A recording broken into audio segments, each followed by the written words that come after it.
मुंबईत ठाकरे बंधूंकडून पवारांच्या राष्ट्रवादीला केवळ 16 जागांचा प्रस्ताव दिल्याची माहिती। अपेक्षित प्रतिसादाअभावी राष्ट्रवादीची कोंडी, 16 जागा तरी सोयीच्या असाव्या राष्ट्रवादीची भूमिका। मुंबईत वंचित काँग्रेसची आघाडी, वंचित 62 जागांवर लढणार, पत्रकार परिषदेतून आघाडीची घोषणा। आजपासून काँग्रेस आणि वंचित मित्रपक्ष युतीनंतर हर्षवर्धन सपकाळांचं विधान, तर वंचित काँग्रेसच्या युतीचं महापौर मुंबईत असणार, वडेट्टीवारांकडूनही विश्वास व्यक्त। ठाकरे बंधूंची युती जाहीर झाल्यानंतर मनसेचा उद्या पहिला मेळावा। राज ठाकरे मार्गदर्शन करणार, रंगशारदा येथे मनसेचा मेळावा होणार।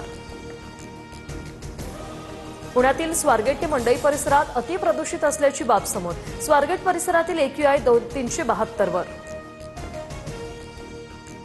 नवीन वर्षाच्या स्वागतासाठी लाखोंच्या संख्येने पर्यटक कोकणात, गणपतीपुळे, आरेवारे, दापोली, हर्णे, मुरुड या सर्व समुद्र किनाऱ्यांवर पर्यटकांची गर्दी।